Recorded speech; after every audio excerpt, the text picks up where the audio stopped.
Deus, salvação, fé, graça, todos esses temas.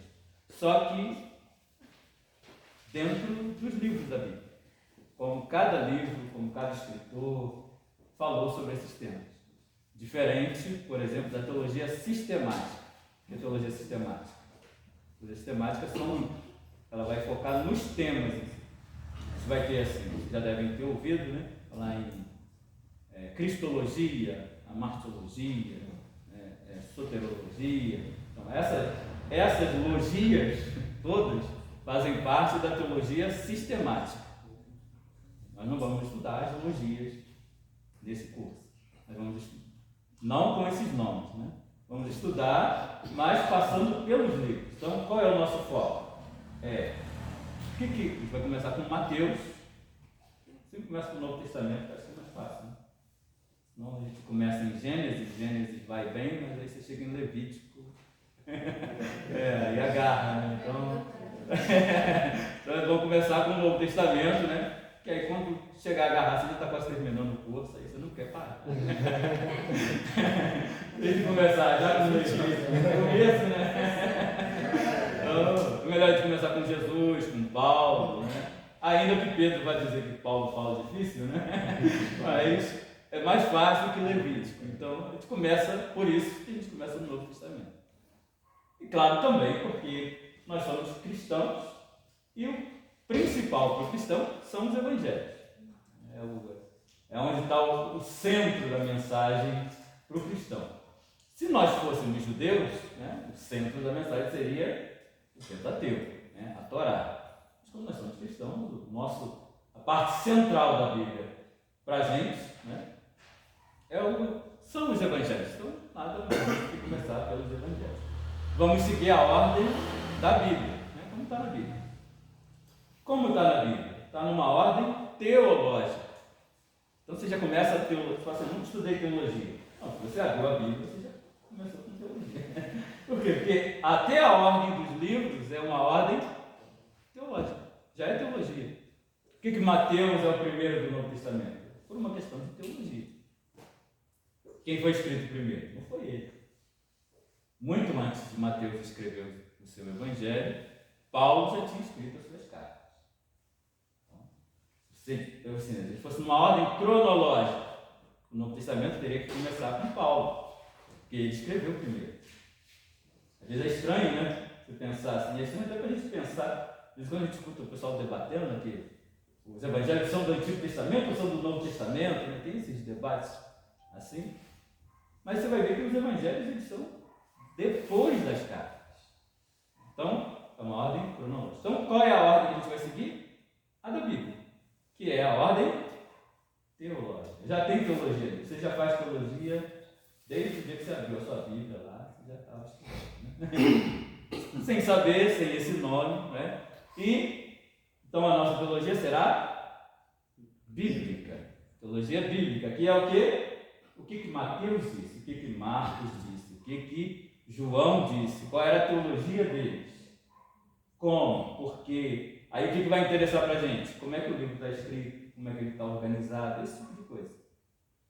E aí a gente vai lá, ver por que João escreveu o que ele escreveu, o que ele estava pensando.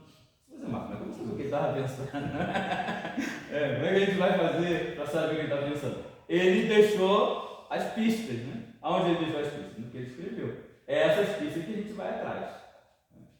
Você vai lá igual formiguinha caçando essas pistas aí do porquê, o que ele pensava, por que ele fez assim, por que ele organizou desse jeito. A gente vai começar com um camarada que é... Quem já assistiu The Chosen aí? Vocês lembram do Mateus do The Chosen, né? Então, é um camarada meticuloso, cuidadoso, não é assim? Gosta de detalhes. E o Mateus da Bíblia é isso aí mesmo, né? E a gente vai começar com ele. Então não se espante se Mateus tem muitos detalhes, né? Hoje a gente vai passar por uma série de detalhes, mas assim, não fique espantado que você vai ficar gravado, você vai poder ver, rever, né? Se o professor correr muito, você pede para ele devagar, né? Não tem problema. Então, teologia bíblica, vai ser a nossa metodologia. Outra coisa, o que vai valer nota? Vai ter nota também. É curso, gente, então tem que ter nota, né? O que vai valer? Prova. A prova é mais. O que vai valer mais? Não é tanta prova, o que vai valer é a participação.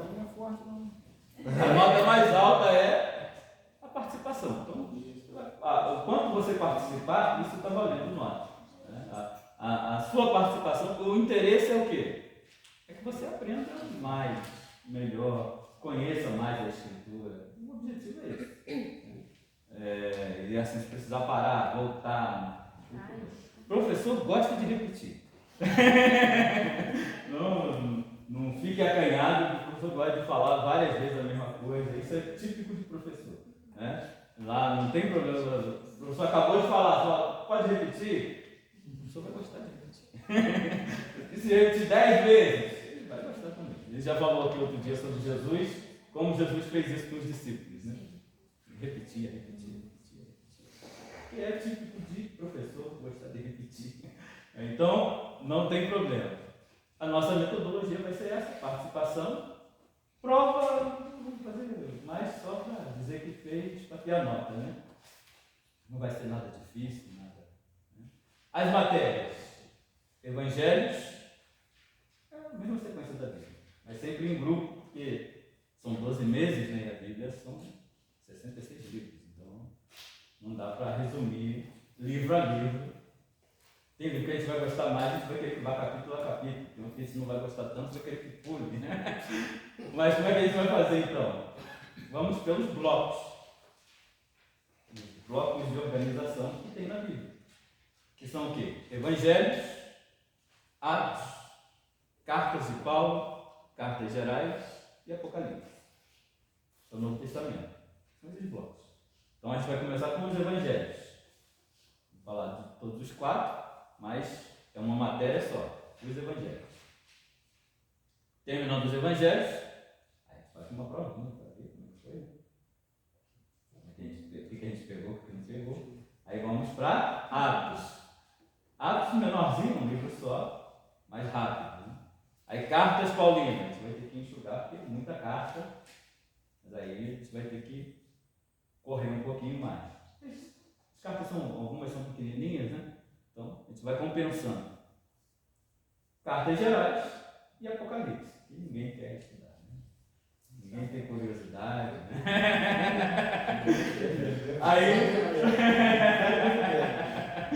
Aí, na sequência, o Antigo Testamento. Aí a mesma coisa.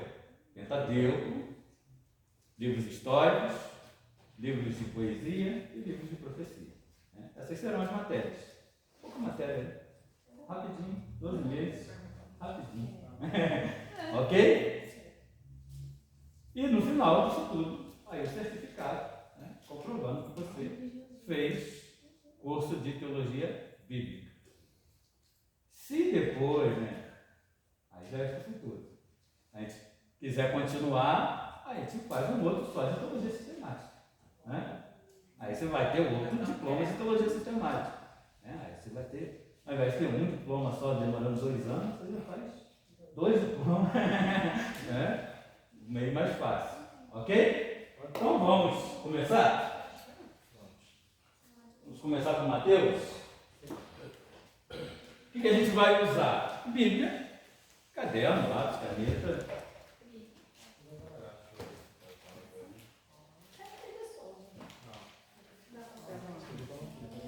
Quem gostar de ler, lá no grupo eu vou colocar lá a bibliografia e vou mandar também o material em PDF, livros, tudo mais. Quem quiser, se tiver assim. Se você não gostar de ler, né? O que você escutar da aula já vai ser o suficiente para o curso. Mas sempre tem aquele aluno que quer ir além, né? Queira Deus que todos sejam assim. Né? Vamos orar para que todo mundo queira ir mais do que isso, aprender mais, saber mais. É? Porque uma coisa que é fundamental é que a gente está estudando, o objetivo de estudar teologia é conhecer mais a Deus. O objetivo é esse, né? conhecer mais sobre Deus, saber mais. Então, quanto mais você ama, mais você quer conhecer, não é assim? Então, o objetivo é esse. O estilo do nosso curso é esse. É falar de Deus, sobre Deus, conhecer mais a Deus, se aproximar mais de Deus. Há quem diga que teologia esfria o crente. Né? Eu espero que seja sempre o contrário, que teologia é o que aqueça o coração dos crentes. Né? E saber mais de Deus é o que vai te manter de pé nos dias maus. Quando a tentação vier, é saber mais de Deus que vai te dar base para você não ser levado pela tentação. Então, penso que a teologia seja para isso. É claro, há muitas razões porque alguém estuda. Há quem estude para saber mais, há quem estude para se melhorar com o outro. No nosso curso, não tem nenhum estudo disso. O objetivo é conhecer mais de Deus. Quanto mais a gente conhecer de Deus, mais próximo, mais a gente se aproximar, melhor você aprender. Agora, se você estudar tudo aqui, e aprender muito, saber muito, e não se aproximar de Deus, o curso não cumpriu o objetivo. Como que a gente vai saber que o curso foi bem aproveitado? Quando ele foi alguma coisa que te aproximou de Deus. Você não lembra de nada do que o professor falou. Mas no momento que eu passei ali, eu me aproximei mais de Deus. Então, o curso valeu. O objetivo era esse. Então, o objetivo não é que você saiba muito, o objetivo é que você se aproxime de Deus. Você diz, mas e se eu não aprendi tudo, se eu não gravei tudo, se eu não memorizei tudo? Não tem problema. Você se aproximou de Deus, o curso foi bem aproveitado.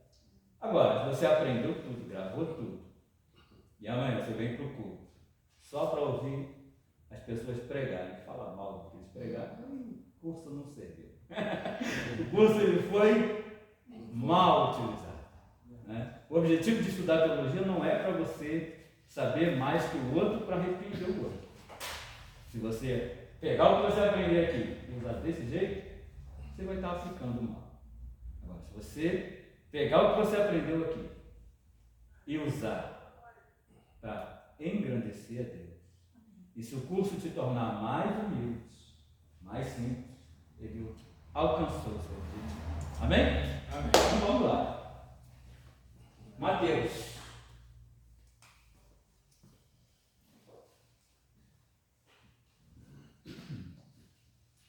Esse tamanho tá bom para enxergar aí. Tá bom?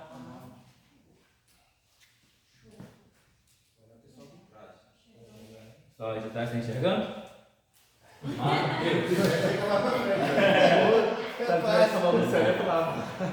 Tá bem grandão, né? Se não enxergar Mateus na tua porta, tá bem grandão, né? Mateus vai falar sobre. Deixa eu ver se vai ficar bom para ver aí. Jesus. Jesus, dá para enxergar aí? Acho que sim, né? Está grandão, né? Então, Mateus vai escrever sobre Jesus, o Evangelho. Há quem prefira chamar de o Evangelho segundo escreveu Mateus. A gente diz para detalhadozinho assim, né? Eu falo só o Evangelho de Mateus. Mais prático. Você fala assim, mas o Evangelho não é de Jesus? Bom, depende. Evangelho tem dois significados diferentes.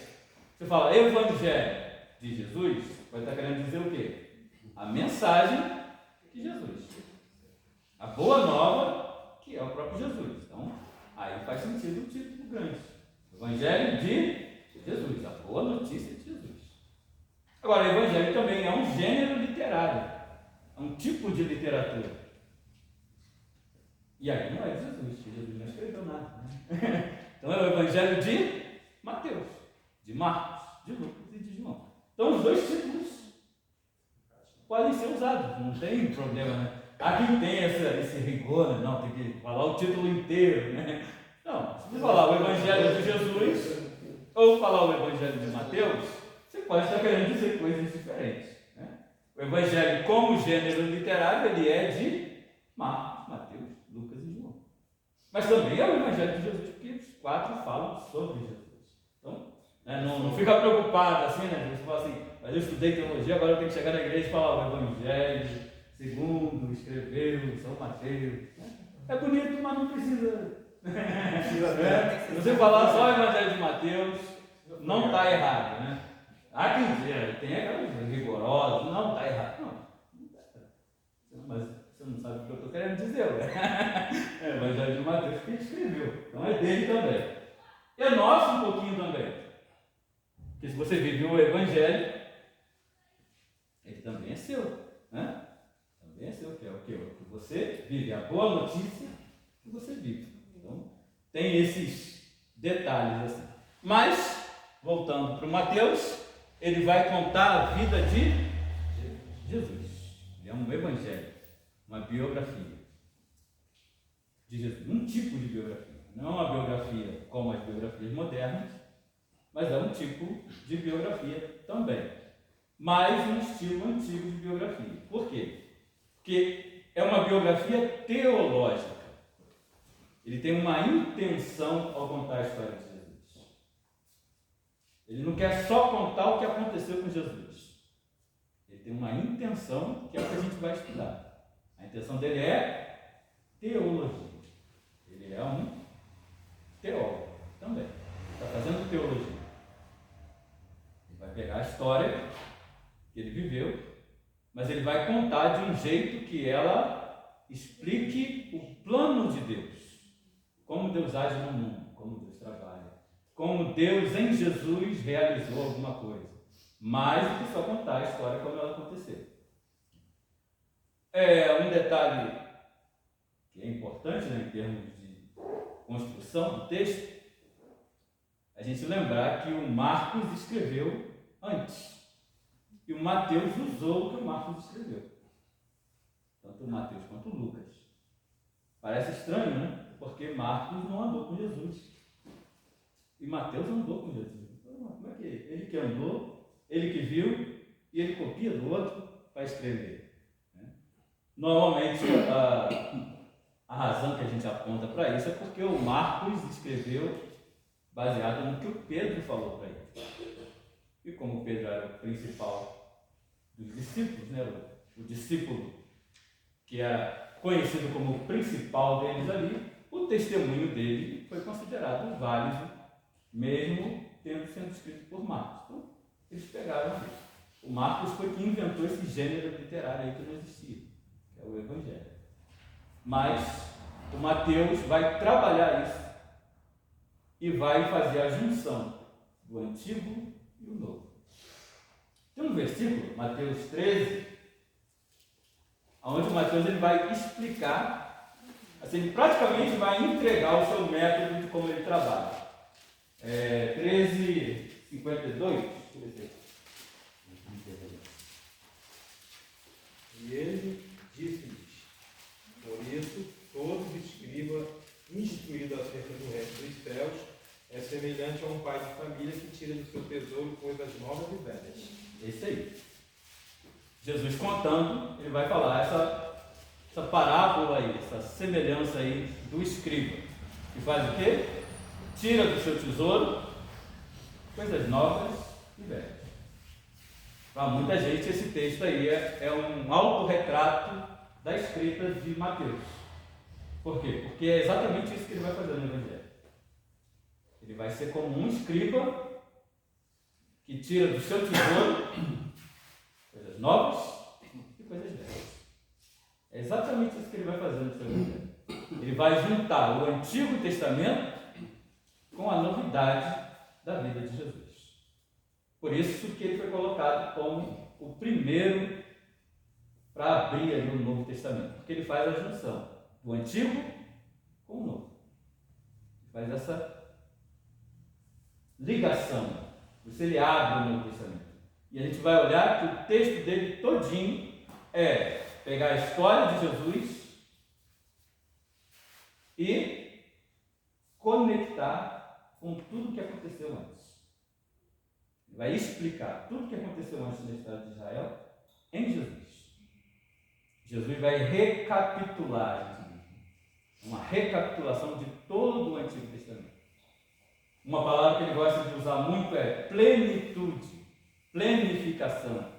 Jesus vai plenificar tudo o que aconteceu antes com Israel.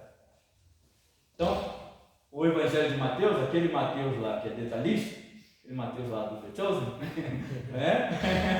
que ele está fazendo? Ele vai se debruçar sobre a escritura que ele tinha, que é o Antigo Testamento. Vai pegar toda essa escritura e vai pegar a vida de Jesus e vai explicar Jesus e a escritura, como eles se conectam. É isso que ele está fazendo. O Evangelho inteiro é assim. É Jesus tornando verdade, realidade, toda a história de Israel. Ele vai, inclusive, contar a história de Jesus como uma reencenação do Antigo Testamento. Todinho. Porque um dos objetivos dele é mostrar o quê? Que Jesus é o pleno cumprimento das promessas de Deus no Antigo Testamento. Já vai fazer isso desde a abertura, desde o primeiro capítulo, com uma genealogia. A genealogia, ela lembra você de quê? Tem um texto que você, logo que abre a Bíblia, é cheio de genealogia, não tem? O primeiro livro. Já viu quantas genealogias tem nesse primeiro livro? No Gênesis? Inclusive, ele é dividido por genealogias. Genealogia que vai pautar o livro todo do Gênesis. Quando Mateus começa com genealogia, ele está dizendo o quê? Ele está começando no Gênesis. Ele vai começar a história com o Gênesis. Dizendo assim, Jesus é o novo Gênesis. Tudo que está lá no Gênesis ele vai colocar com Jesus. Ele vai terminar, e aí é uma coisa que é diferente na Bíblia dele para a nossa, né? Que a Bíblia dele é uma Bíblia judaica, então começa no Gênesis e termina em segundo livro das Crônicas. Diferente da gente que termina em Malaquias. Malaquias na Bíblia hebraica está pelo meio da Bíblia, não está no final. O final é o segundo livro das Crônicas. Depois a gente vai ver, né? Mateus começa com Gênesis e vai terminar a história de Jesus igualzinho segundo Crônicas. Já assim, o primeiro capítulo e o último é Gênesis e segundo Crônicas, dizendo o quê? Tudo que eu estou contando para vocês de Jesus, ele está fazendo o quê? Revivendo o Antigo Testamento, plenificando o Antigo Testamento. Então ele vai colocar toda a estrutura em Jesus, tudo, do Gênesis à segunda Crônicas, tudo. Tá, mas isso interessa por quê? Para ele interessava muito. Fazia uma grande diferença. Porque nós estamos falando de uma época onde tinha uma grande expectativa em relação às promessas de Deus. Por quê? Porque essas promessas, para a época de Mateus e para a época de Jesus, elas eram consideradas como tendo falhado. Tudo que Deus prometeu no Antigo Testamento, na época do século I da história cristã, parecia que tudo tinha falhado. É importante Mateus fazer essa ligação, porque ele está dizendo o quê? A palavra de Deus não falhou. Quando ele diz assim, quando ele vai contar a vida de Jesus, ele está dizendo, ele está fazendo uma teologia, dizendo que toda aquela palavra ela não falhou, ela se cumpre agora em Jesus. Então ele vai contar a história de Jesus dizendo que todas as promessas de Deus estão andando a cada passo que Jesus anda. Estão se realizando a cada coisa que acontece com ele. Deus está fazendo se tornar realidade tudo que ele prometeu no Antigo Testamento. Então Jesus não é só um judeu que viveu na Galileia e passou por ali. Não é só apenas assim, ele é o Messias. Tá, mas o que quer dizer de ser o Messias? Mateus vai dizer. Quer dizer que ele cumpre todas as promessas de Deus. E aí ele vai para isso usar uma outra história, que é a história de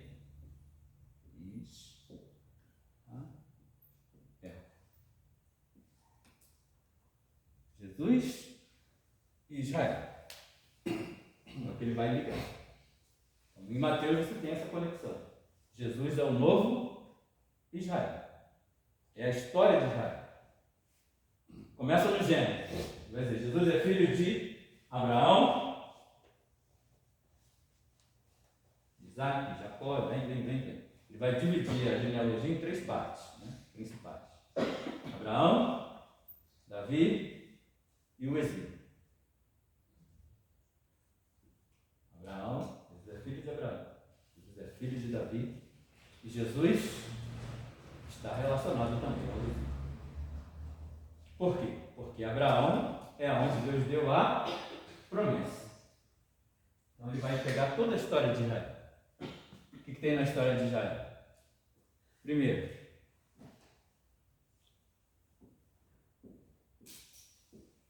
promessa.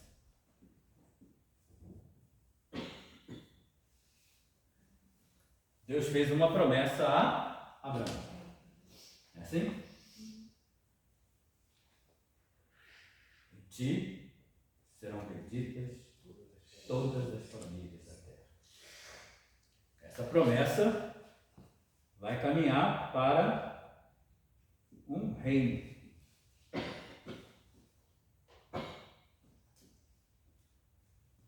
Abraão e Davi.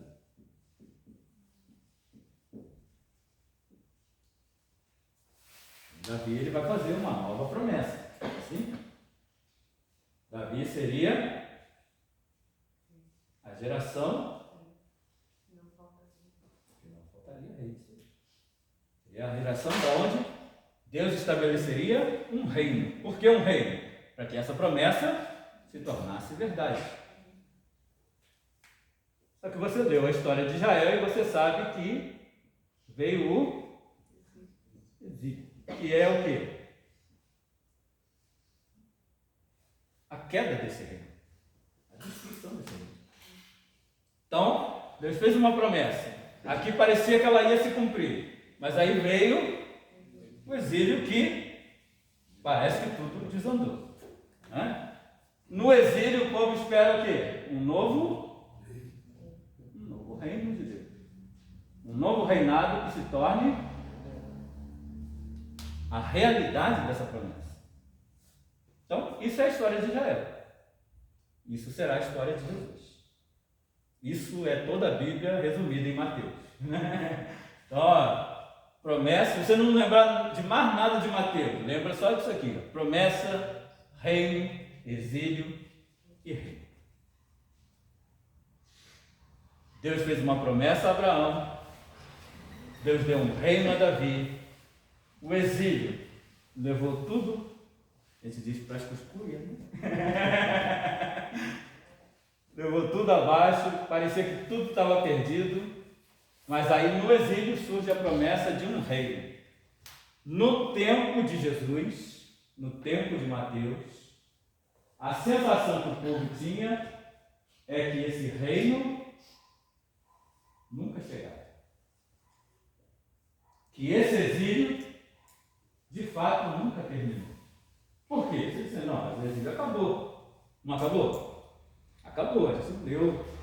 Quem está estudando Esther agora aí na escolinha, né? É a época que o exílio já acabou. Não é isso? Mas para o povo de Israel, muitos, os principais expoentes da fé judaica, para eles, o exílio nunca acabou. A impressão que eles têm é que o exílio nunca terminou. O povo voltou para a terra, o povo reconstruiu o templo, mas nunca mais teve um rei. Deus não prometeu que nunca faltaria rei na descendência de Davi? Mas desde que o povo voltou do exílio, nunca mais teve rei. Reconstruíram o templo? Reconstruíram. Mas nunca mais o templo teve a glória que tinha no templo de Salomão. Você se lembra quando Deus desceu do tabernáculo? Lembra quando Moisés constrói o tabernáculo, vai inaugurar? Aí o que acontece? Vem a glória de Deus, enche toda a casa, né? O povo não consegue entrar lá. Por quê? Porque a glória inaugurou o tabernáculo. Aí veio Salomão, constrói o templo, a mesma coisa. A glória de Deus desce no dia da inauguração. Os sacerdotes têm que ficar do lado de fora. A glória de Deus veio morar aqui. Aí o templo foi destruído, eles foram para o exílio, voltaram para o exílio, o templo foi reconstruído, mas você não vai encontrar um relato da glória entrando de novo no templo. Então, para eles, o que aconteceu? Não tem rei, não tem glória, o exílio não acabou. Então, Mateus está contando a história de Jesus. E ele está recontando a história de Jesus como sendo a história de Israel. Por quê? Porque ele vai mostrar, qual é o objetivo dele teológico? Mostrar que Jesus é o novo rei. E também o novo Israel. E também aquele que vai finalmente acabar com o exílio.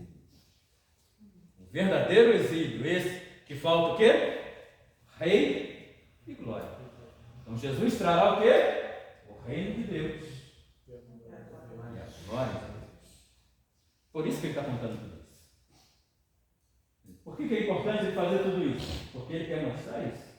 Ele quer mostrar para os judeus da sua época, o seu povo. Ele escreve para um grupo de pessoas que ainda vivem dentro do judaísmo, dentro da realidade. São cristãos, mas que viveram toda essa vida judaica, que estão imbuídos de toda essa história aqui.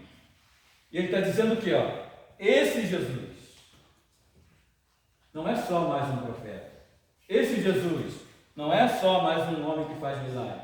Ele é mais do que isso. Ele é o quê? Ele é o novo rei. E ele é o novo que vai eliminar o exílio. E mais do que isso, ele é aquele que vai trazer a glória. Então, não tem rei, não tem glória. Jesus trará o reino e a glória. Como que ele fará isso? Revivendo a história de Israel. Revivendo toda essa história. Se tornando, passando por tudo que Israel passou. E conquistando esse reino. Passando pelas tentações que Israel passou e não venceu, ele vencerá por eles. No lugar deles. E ele então trará o reino. E ele eliminará esse exílio. Só que ele fará mais do que isso. Ele não vai trazer só um reino de Davi. Ele trará um novo reino. Ele não só vai repetir esse reino aqui. Ele vai trazer um novo reino. Você vai ver que quando Jesus começar a pregar aqui em Mateus, ele vai dizer o quê? O reino dos céus. Bem-aventurados, mansos, humildes, não é assim? Porque deles é o reino dos céus. Reino dos céus. Reino dos céus. Constantemente ele vai lembrar isso aí. Porque o que ele está dizendo? Ele é o novo reino. Mas não será só aquele reino ali em Jerusalém. Será maior do que isso. Porque ele é maior que Salomão. Maior que Davi. Maior que todos eles. Então, com Jesus, para Mateus, é importante que Jesus reviva tudo isso.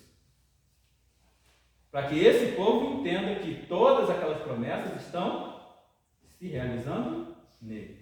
Por isso a plenitude. Tudo que Deus prometeu não foi revogado e agora começou outra coisa. E a gente pensa assim, o Novo Testamento é o quê? É o novo que o antigo foi revogado. Mateus vai dizer não. O novo é o quê? É a plenitude do antigo. É tornar o antigo verdadeiro de fato. O Novo Testamento é o que? A plenitude do Antigo. Aonde o Antigo não chegou, não planificou, não alcançou, Jesus vai alcançar. Aí você diz, tá, e aonde que ele vai fazer isso? Todo o texto. Mas vamos por partes, né? Para você poder ver como ele vai fazendo tudo isso aqui. Primeiro, na genealogia de Jesus.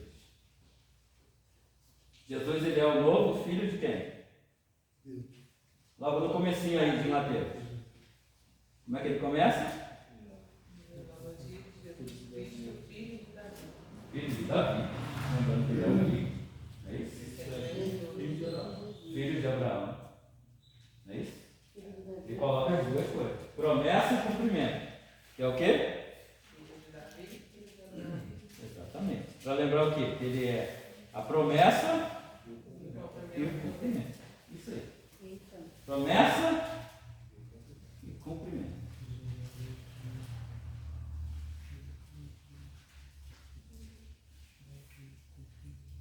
Promessa e cumprimento se realizam mesmo. Aí a genealogia toda, ele vai dividir em 14, 14 e 14. E o centro vai ser Davi, porque o centro que ele quer mostrar é o quê? Que Jesus traz o reino de Deus. Traz o reino. 14, 14, 14. Uma das razões de ser 14 é porque 14 é o número do nome Davi. Muitas outras razões, mas uma é essa. 14 significa para o judeu a mesma coisa que Davi. O número 14 e o nome Davi é a mesma coisa. E aí, por isso, essa é uma das razões que ele coloca. 14, 14, 14. E o que ele quer enfatizar? Davi. Jesus é o novo Davi. O novo reino começa com ele. E também porque ele vai dividir em 3 partes. Vai ser o quê? Promessa, reino e exílio. Que é tudo que vem antes de Jesus. Promessa, reino e exílio. Você vai ver lá. 14 de Abraão a Davi. Da promessa ao reinado. E depois mais 14 do reinado à queda. E mais 14 até chegar Jesus. O Messias. Ele faz de propósito. Promessa, reino, exílio e o novo reino. Aí no capítulo 2, o que ele vai fazer? Ele vai contar a história do nascimento de Jesus. Aquela história que a gente ensina bastante no Natal, não é assim? A história do nascimento, dos magos.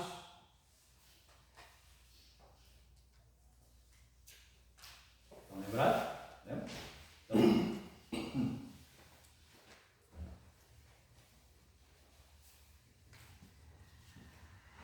Mateus 1 e 2.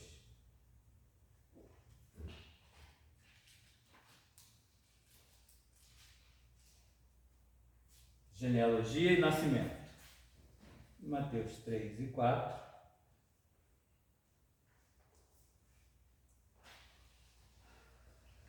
A tentação de Jesus.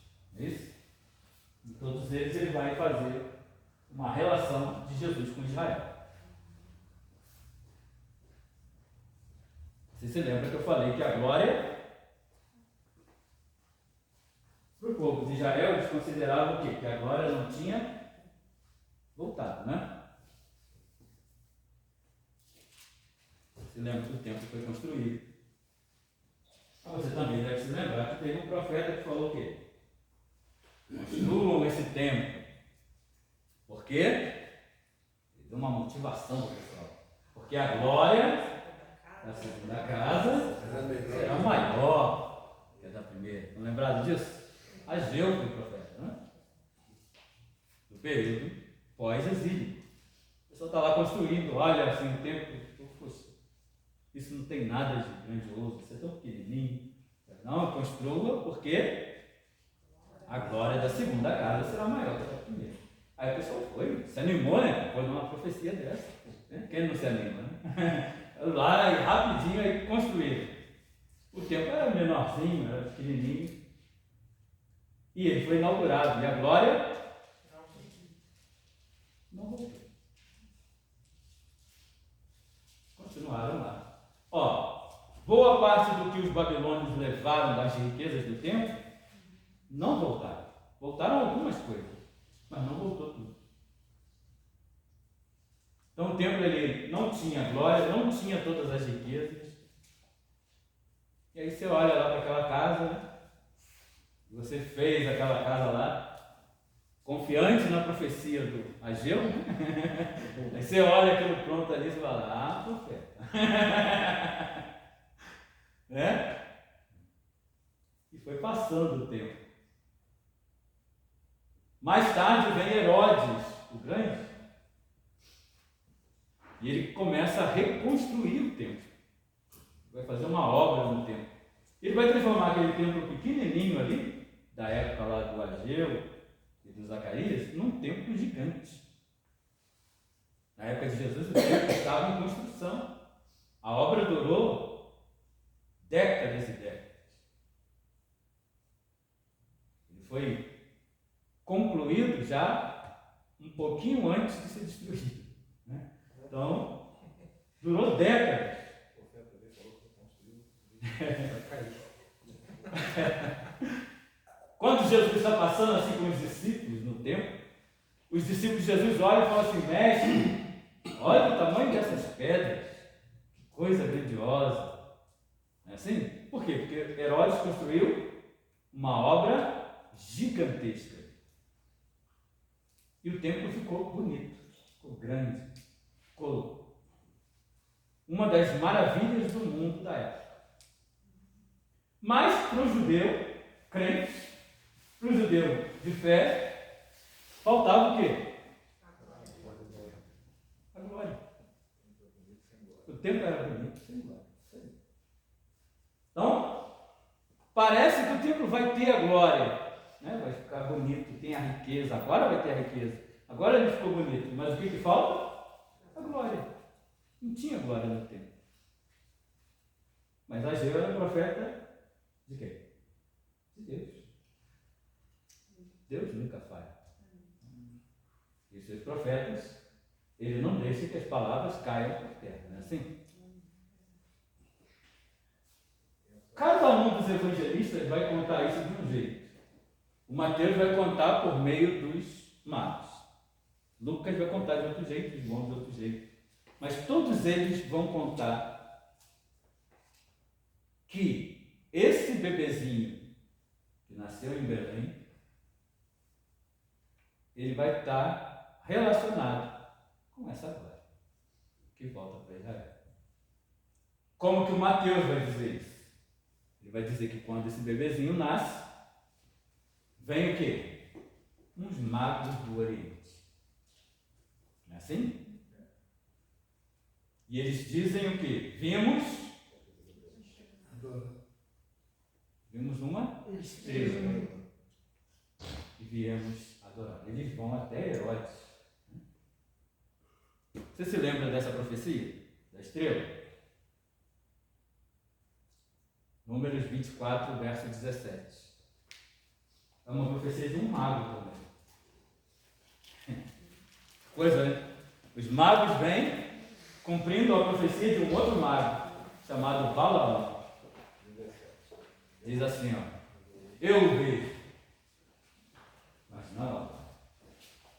Eu contemplo, mas não de perto. Uma estrela procederá de Jacó. E um cetro se levantará de Israel. Isso é um mago que veio do Oriente também, muito tempo atrás. O nome dele era Balaão.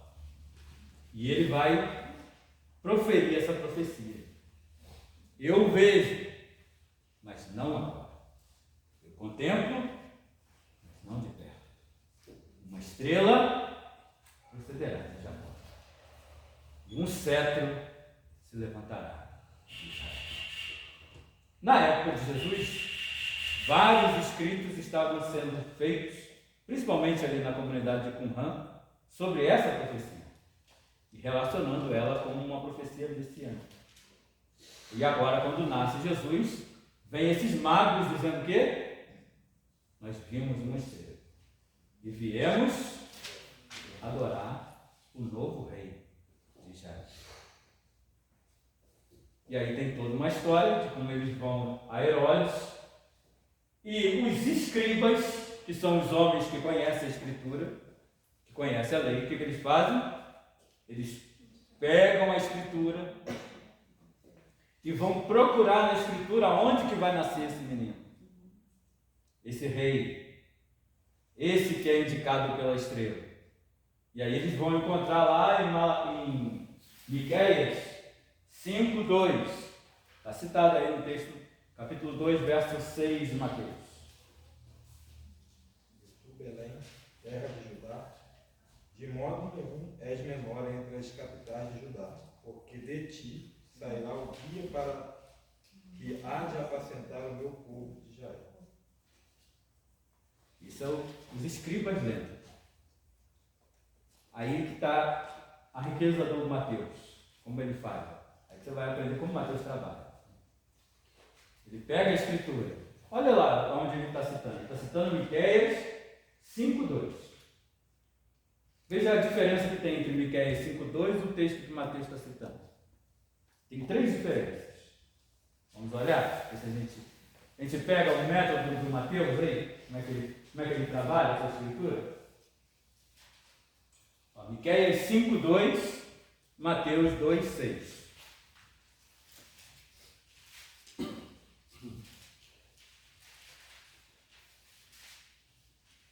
Miqueias 5:2. E tu, Belém Efrata, posto que pequena entre milhares de Judá, de ti me sairá o que será Senhor em Israel, e cujas origens são desde os tempos antigos, desde os dias da eternidade. Mateus 2,6. Em tu, Belém, terra de Judá, não és de modo algum a menor entre as principais de Judá, porque de ti sairá o guia que há de apacentar o meu povo Israel. Perceberam que tem diferença? Entre o que o profeta escreveu lá atrás e o que está sendo citado aí. Belém, Efrata, é como o profeta falou, não é isso? Belém da Judéia, é como vai ser citado aqui. É uma diferença sutil essa ainda, né? Porque, de fato, tanto sendo Efrata ou não, ela ainda é da Judéia. Mas ele já coloca o quê? Ele amplia o espaço de Belém. Ele não coloca só de Efrata, coloca que ela é de Judá, da Judéia. Mas ele vai mudar um pouco mais. O profeta diz o quê? Belém, tu que és a menor.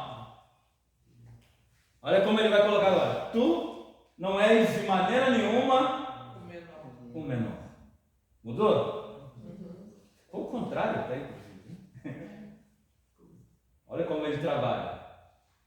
E isso ele está colocando, ele coloca para ler essa escritura os sábios lá da época. Então, ele faz essa mudança. E faz uma terceira mudança, que aí ele vai completar com 2 Samuel 5:2 o texto aí. Em Miqueias só vai dizer o quê? Sobre um governante, não é isso? Mas Mateus vai acrescentar o quê? Que ele também será um guia, ou outra versão vai ter o quê? Pastor. Que apacentará. 2 Samuel 5:2. O detalhe que ele coloca é o quê? Primeiro, ele faz uma mudança. Por que Belém agora não é a menor mais para ele? Porque já nasceu. Exatamente. Olha, por que ele faz essa mudança? Exatamente. Ele está dizendo aqui, ó. Lá atrás o profeta falou, Belém que é a menor, mas agora o rei já nasceu. Então Belém agora Já é importante. Já dá o quê? Essa atualizada do que aconteceu. Ela era menor antes de Jesus nascer. Se Jesus não nascesse em Belém, Belém seria menor. Mas agora nasceu Jesus ali. Tem um que honra. Olha como subiu. Agora tem um que honra. Mas aí ele faz mais, ele coloca o quê? Pastor. Por que ele coloca o pastor na boca desses escribas que servem a Herodes? Porque ser governante só, Herodes queria ser. Os escribas queriam ser. O que tinha de diferente em Jesus?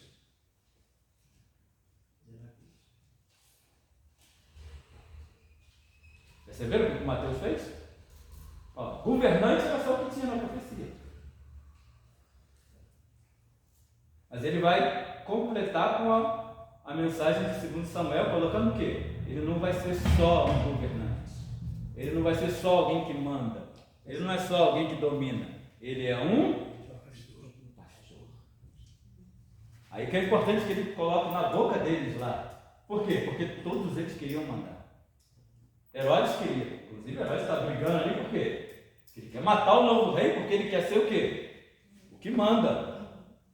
Só que o que ele tem de diferente? Esse novo Messias, esse novo rei, ele não só veio mandar, ele não só veio governar. A diferença dele está em quê? Cuidar, pastorear. É isso que eles não tinham. Então, o Mateus, olha como ele é sutil no detalhe. Esse que veio agora, ele tem o poder. Só que diferente de vocês que estão querendo o poder, ele veio para cuidar, pastorear.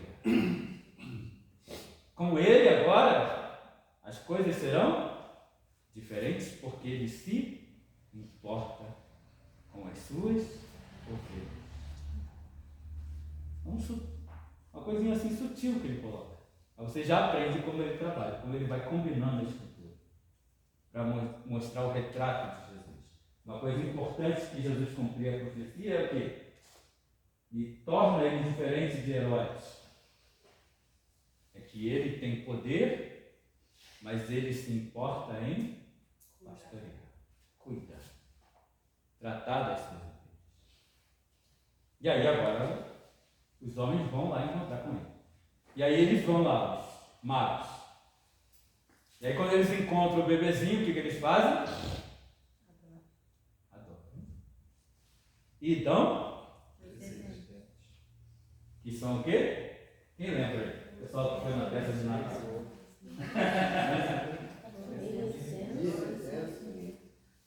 E ouro. Por que eles trazem isso?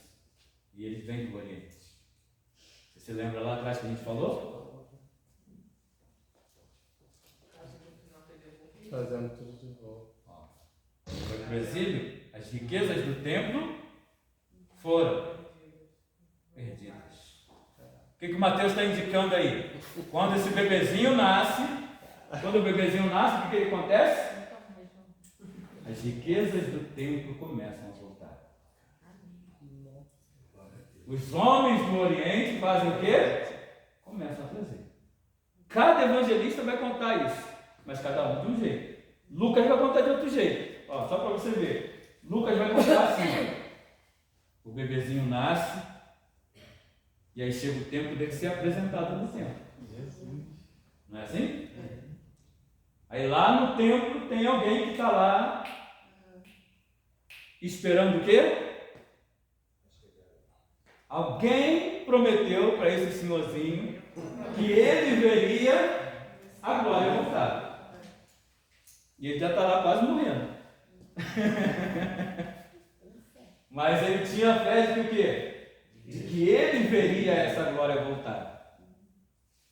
E aí um dia ele está lá no templo e entra José e Maria, com um bebezinho no colo. E aí ele pega o bebezinho e diz: agora, Simeão, agora sim, meus olhos podem se fechar, porque eu vi a glória, a salvação de Israel. O João vai contar de outro jeito, ele vai dizer assim, ó.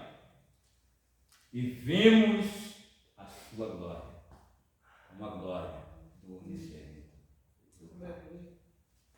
Cada evangelista vai contar que quando Jesus nasceu, esse exílio começou a se desfazer. Aleluia. A glória de Deus começou a voltar. Com ele, bebezinho. O Mateus vai contar por meio de magos que trazem de volta as riquezas do templo. No tempo de Jesus, você vai encontrar vários escritos judaicos que vão colocar o quê? Reclamações dos judeus dizendo o quê? Que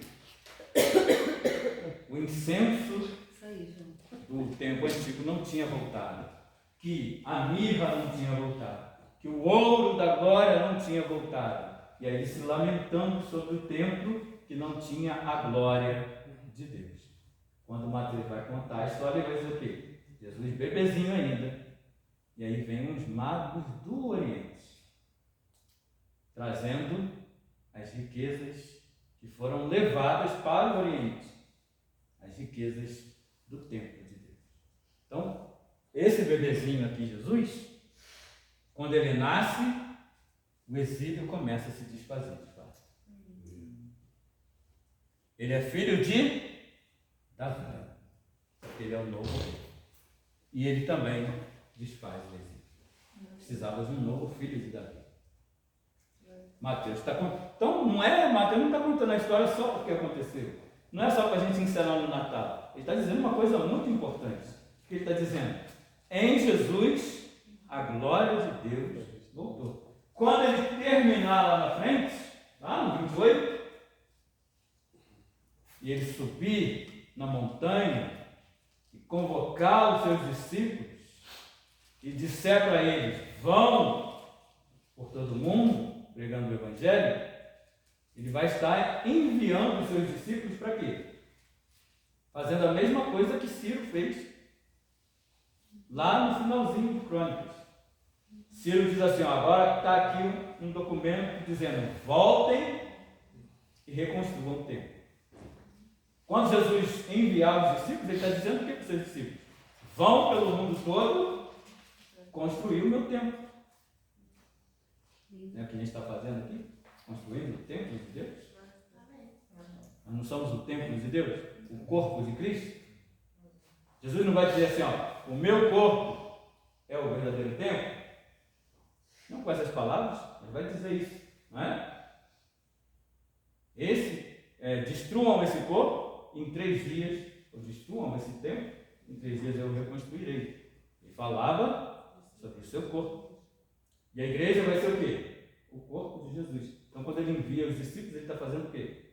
Vão e construam o templo. Construam o meu corpo, construam a igreja. Então, olha como Mateus vai ligando as coisas aí. Então, capítulo 1 e 2, promessa, reino, exílio e o novo reino. 3 e 4, ele vai fazer o quê? Vai ser a tentação de Jesus. Jesus vai refazer o caminho de Israel.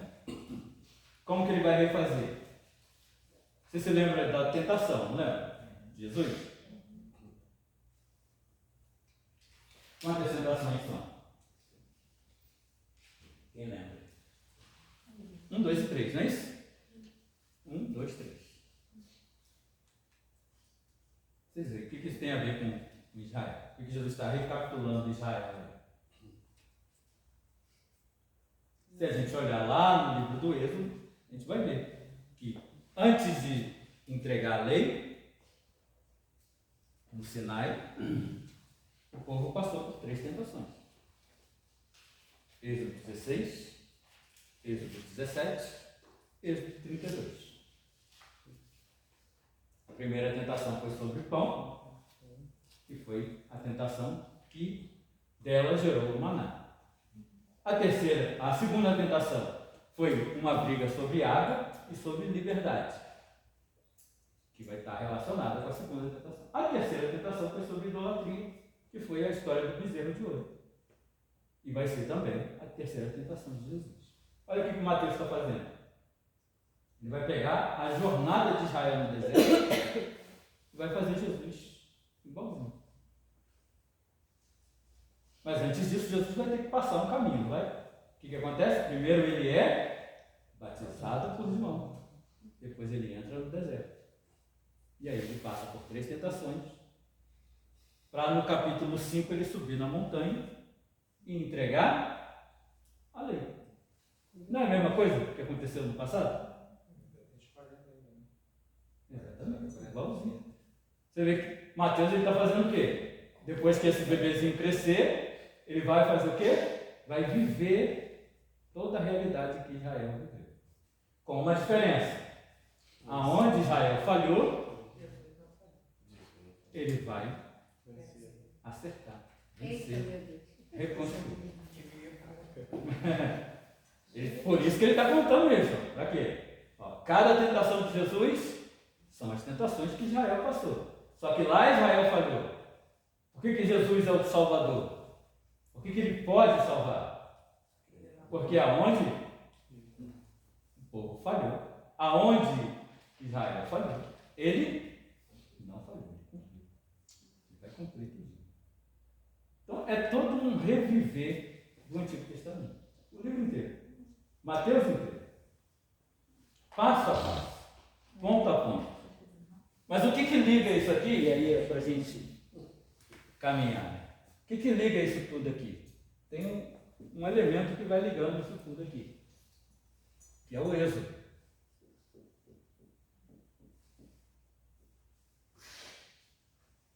Aqui é o Êxodo com Moisés. Aqui é um Êxodo reverso. Isso aí. Você lembra do flash reverso? Né? Só que é fã de...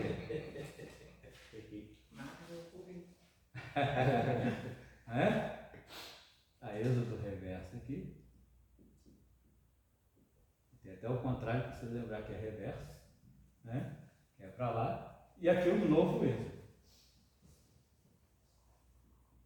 O Êxodo é que vai dando o tom de toda essa história. Por isso que em Mateus Jesus vai parecer muito Moisés. Porque o Êxodo é que dá toda a trajetória, toda a cadência da história de Israel. Primeiro é um Êxodo, depois é um Êxodo reverso, depois tem um novo Êxodo. O Êxodo é que vai tornar a promessa verdade, não é assim? Deus tem uma promessa. O povo está no Egito. Para alcançar esse reino, precisa de quê? Fazer esse êxodo. Essa travessia todinha. É ali que a promessa começa a virar verdade. O povo sai do Egito, atravessa o mar, atravessa o deserto, chega no Sinai, do Sinai caminha até a terra. O êxodo é o que vai ligando isso aqui. Aqui, quando do reino cair para vir para o exílio, vai ter um êxodo reverso. Onde você vai encontrar esse êxodo reverso? Num outro camarada que vai ser importantíssimo aqui, para você entender Mateus, que é o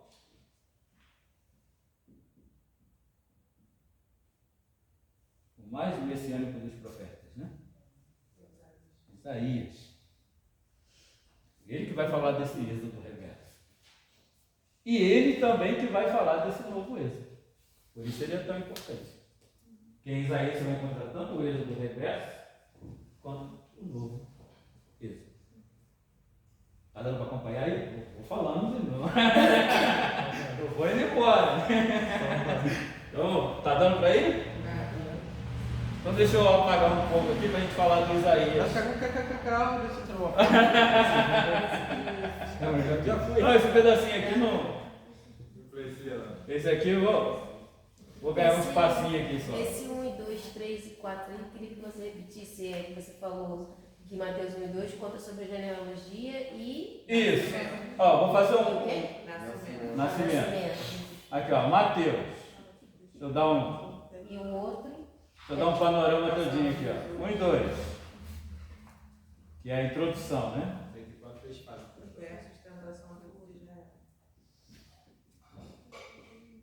Aqui ele narra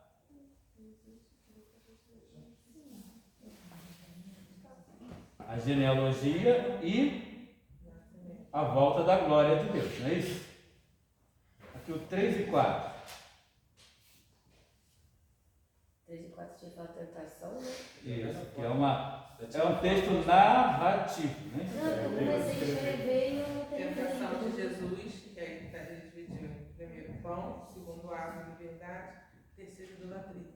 Ah, tá. 3 e 4 falam sobre obstinação e idolatria. Isso.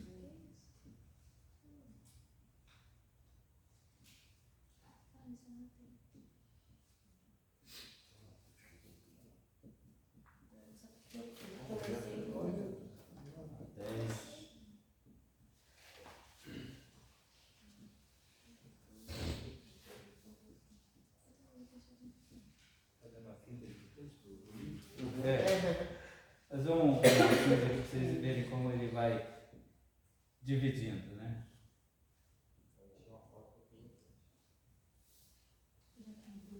Vou mandar uma foto disso lá para vocês também no grupo, né?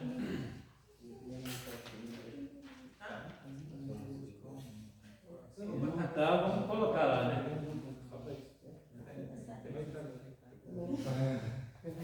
Antes da foto cair lá, você já está.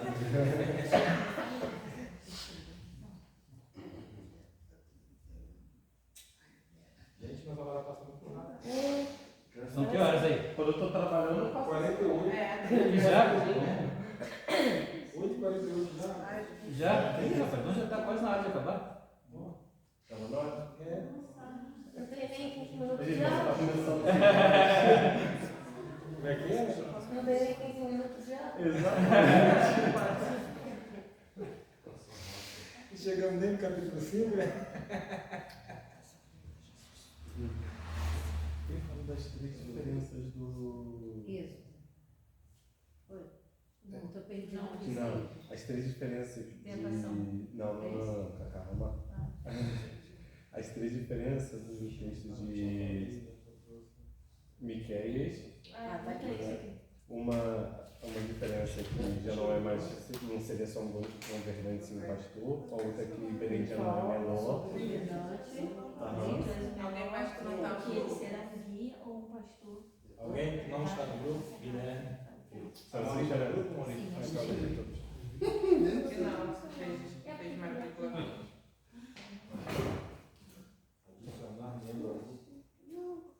Ele comprou um caderno mais novo, não tem mais nada. Alexandre Débora tá, né? Isso aqui é o texto todo de Mateus. Leandro da Silva, né? Uma coisa que ele faz é dividir o texto todo assim, ó. Narrativa, discurso, narrativa, discurso, narrativa, discurso, narrativa, discurso. Vai ter 5 narrativas e 5 discursos. Vê se recebeu o convite. Jesus vai discursar 5 vezes em Mateus. Né? Relembrando que tem o quê? Quantos são os livros da lei? 5, não é isso? Então, Jesus vai fazer 5 discursos, remontando cada discurso com um livro da lei diferente. Por isso, mas ele vai organizar assim, em 5 narrativas. 5 narrativas e 5 discursos. Para lembrar o Êxodo. Muito para lembrar o personagem Moisés. Mas aí eu vou agora colocar aqui o Isaías, né? Para a gente ver o flash reverso aqui. Depois bota a foto do quadro. Eu vou botar um.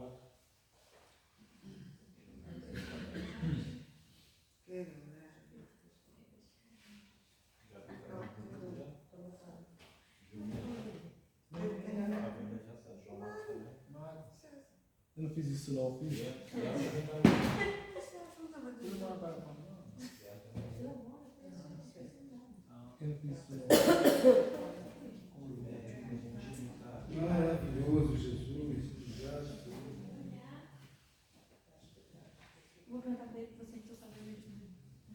Obrigado com o sol. Professor? Oi. Claro. Tio.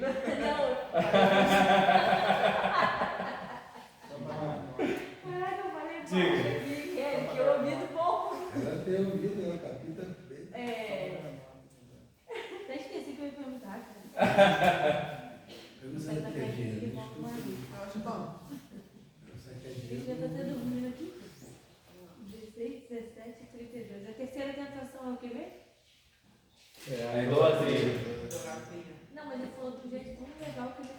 Ah, tá. A primeira tentação é Êxodo 16. É sobre o pão. Então, água e riqueza, pode colocar assim?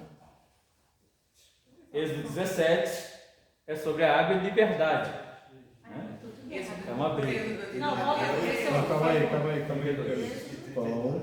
Ó, primeira tentação. Ó, o povo acabou de sair do mar. Atravessou o mar, não foi? Aí vem a primeira tentação logo de cara, que é fome. A tentação do pão. Eles pedem comida e tudo. E aí o povo vai reclamar. Deus já ia providenciar, né? Mas aí ele